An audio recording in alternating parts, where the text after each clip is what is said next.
Pessoal, tô gravando esse vídeo para vocês e para ajudar, que alguns pais falaram que vocês tiveram dificuldade na hora de fazer os exercícios. Então vamos lá, porque agora no sexto ano vocês devem acostumar com esse tipo de exercício aqui, que exige um pouco de leitura, de interpretação, mas não tem nada que a gente não viu na apostila, no plantão nosso, tá? Então vamos lá, o primeiro aqui, ó, analise atentamente estes mapas do crescente fértil. Eu vou explicar algumas coisas, eu não vou dar a resposta para ver se ajuda vocês a chegar na resposta, certo? Eu acredito que vocês vão dar conta, vocês são ótimos alunos. Aqui está um mapa, né, da crescente fértil que eu mostrei para vocês na sala, mostrei também no plantão. Aqui tem um outro mapa que é o mesmo, só que região ampliada. Aí tem a pergunta: os rios tiveram grande importância no nascimento e desenvolvimento de civilizações antigas como as da região que foi denominada de crescente fértil. Cortadas por rios, fertilizadas pelas suas águas e por ação da natureza e do trabalho humano, as terras aí localizadas tornaram-se propícias ao desenvolvimento da agricultura em total contraste com as regiões vizinhas desérticas ou semidesérticas.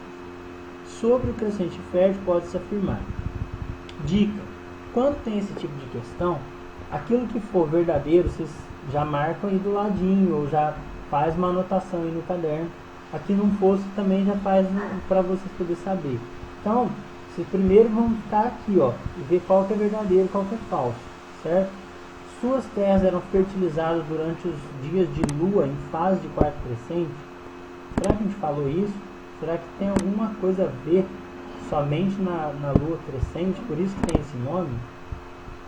Suas terras estavam localizadas em 3 continentes: europeu, africano e asiático. Vamos voltar lá para o mapa.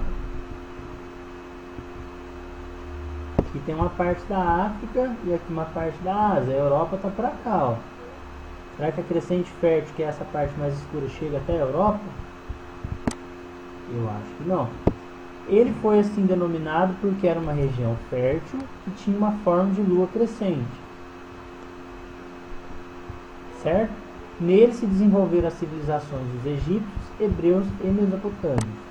Então vocês têm que ver qual que está correto, certo? E aí vocês vão eliminando. Acaba ficando fácil quando você consegue eliminar. Talvez você pode ter dúvida em uma ou outra, mas se você conseguir eliminar duas aí, igual aqui a primeira que fala do continente europeu e a segunda, né, e a primeira do quarto crescente, que não tem muito a ver, vai ficar mais fácil chegar na resposta, certo? Essa questão número 2 fala sobre a produção científica e cultural da Mesopotâmia. Então, qual das alternativas, aqui ela tem alternativas, né, um pouco grandes, mas qual delas que está mais próximo daquilo que a gente estudou? Qual que fala aí de uma palavra que tem a ver com aquilo que a gente estudou nas aulas, que a gente falou, certo? Então, se você vê aqui, por exemplo, essa palavra aqui, nuragues, a gente não falou dessa palavra. A gente fala aqui sobre a Índia, também não chegou nesse ponto. Então, tenta eliminar quais as alternativas que não fazem muito sentido. A número 3 aqui, ó, bastante fácil. No plantão nós comentamos sobre o Hammurabi, sobre o código dele. Aqui tem um trecho do código de Hammurabi, que era a lei do olho por olho, dente por dente. E aí tem as alternativas, ó. Qual alternativa que também está de acordo? Essa questão é muito mais de interpretação. Então falamos lá na aula sobre a lei do talião, o que é essa lei do talião, o que é esse olho por olho, dente por dente, certo? Número 4. Na antiguidade nasceram diversas civilizações no Egito, na Mesopotâmia e na Palestina. Surgiram cidades que, espalhadas por certa área, partilhavam por uma cultura comum, a linguagem, a tecnologia, a religião, a arte e a arquitetura. Sobre essas primeiras civilizações é possível afirmar que também não é difícil essa questão. Se você olhar o que essas civilizações elas têm em comum. Então tem aqui algumas alternativas. Eu comentei na aula sobre a importância da água, né? Então vamos pensar, tentar chegar na resposta. Eu estou fazendo esse vídeo mais para tentar mostrar dentro da própria questão, para incentivar vocês, alunos, a chegar na resposta. Não eu dar a resposta de graça, né? Senão vocês não aprendem. Então, qual dessas alternativas aqui tem mais sentido com a questão daquilo que nós estamos estudando, certo? número 5. Sobre as características das grandes civilizações hidráulicas, que tem a ver com água, né, com rio, da Antiguidade Oriental, que surgiram no período entre 4.000 e 2.000 a.C., assinale a alternativa incorreta. Então, qual delas que não tem nada daquilo que a gente estudou, certo? Dá uma olhada nas alternativas e vamos ver aí qual delas que não faz muito sentido, certo? Vamos pensar aqui um pouquinho, vamos dar uma lida, ó. Técnica de fundição de metais, domesticação de animais, faz sentido. Povoamento deu-se proximidade de rios, isso que a gente está falando o tempo todo. Desenvolvimento de uma arquitetura, dos zigurates, das pirâmides egípcias. Economia fundamentada no comércio exterior. Será? A sociedade era estratificada. O ápice da pirâmide encontrava-se o rei na Mesopotâmia, o faraó no Egito. E foi coisas que a gente falou. Império Assírio. Sexto. Isso aqui também é muito fácil, né? Eu comentei isso aqui no plantão, para quem prestou atenção e quem conseguiu acessar, né? Entendo que é um período que todo mundo está se adaptando ainda. Dá uma olhadinha lá na apostila, qual que era a característica do Império Assírio. Será que era um povo mais voltado para a agricultura? Será que era um povo guerreiro? Então, Império Assírio. Sétimo. Ao longo do ano de 2015, o mundo assistiu à destruição das ruínas históricas e milenares. Isso aqui também eu cheguei a comentar no plantão. Então, na passagem da pré-história para a antiguidade, é correto afirmar que as sociedades da Mesopotâmia, qual que era uma característica aí das sociedades da Mesopotâmia? Cristianismo, será que já existia? Como será que era aí será que era uma sociedade igualitária? Será que eles separavam a religião da vida pública? Ou será que eles divinizavam os componentes da natureza, construíam grandes templos? Qual será que faz mais sentido? Número 8.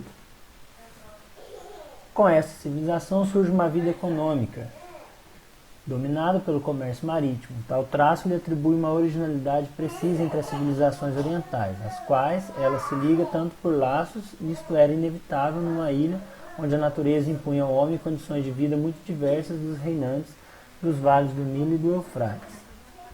O excerto, que é o texto acima, destaca a originalidade da civilização cretense entre 2000 e 1400 a.C., com relação às sociedades do Mediterrâneo Oriental e Oriente Médio caracterizadas. Então, qual delas é uma característica da sociedade do Oriente Médio, que é o mesmo que a Mesopotâmia, certo? Talvez a linguagem não esteja muito clara, por isso que eu resolvi fazer esse vídeo para explicar. E aí, qual dessas aqui está mais próximo da sociedade que nós estamos estudando? Como esse aqui é mais difícil, eu vou dar uma dica para vocês. Ó. Presença do trabalho coletivo em regiões favoráveis à economia agrícola, que é o que acontecia na Mesopotâmia, uma economia essencialmente agrícola. Né? Por isso que eles usavam a questão da crescente fértil. Na região apresentada no mapa, com o desenho que se assemelha a uma lua crescente, é conhecida como crescente fértil. Nessa área, formaram as primeiras sociedades humanas que deixaram registros escritos de suas atividades há milhares de anos. Esse nome foi atribuído à região por estudiosos da história da arqueologia somente muitos séculos depois. Aí tem um mapa, qual a alternativa, né, que explica corretamente por que esse nome foi demarcado. Muito parecido com a primeira, né? Que é a número 9. Crescente fértil. Então qual que vocês acham aí que deu esse nome? Da onde que vem essa nomenclatura crescente fértil? Isso aqui eu expliquei na aula antes da paralisação. Também a gente falou no plantão. O último, você der uma lida lá na apostila sobre os povos, aqui você consegue chegar na resposta. Tem que completar, né? Tornando célebres por sua estrutura crueldade, qual que era aí o povo cruel, que saqueava, que dominava, que a gente explicou. Qual deles? Se você chegar a encontrar o primeiro aqui, você já consegue eliminar, certo? Então você vê que amoritas, caldeus, ele não se repete. Assírios, ele se repete. Então provavelmente são os assírios. Aí você continua. Foram derrotados pelos Qual o povo que foi derrotado aí? Que se estabeleceram na... Isso aqui a gente explicou no plantão, certo? Então, vamos tentar. Eu imagino que não está fácil para vocês, para ninguém. A gente vai tentar adequar, vai tentar melhorar o nível das questões, mas eu acredito muito no pessoal do sexto ano, que eles têm condições, eles têm capacidade para fazer isso, que eles demonstraram na sala de aula, que são alunos muito bons. Então eu espero ter ajudado. Se ainda tiver alguma dúvida, eu estou à disposição para tirar. Que vocês fiquem com Deus e que logo passe tudo isso para que a gente possa voltar a toda a normalidade, tá bom? Um abraço para todos e até mais.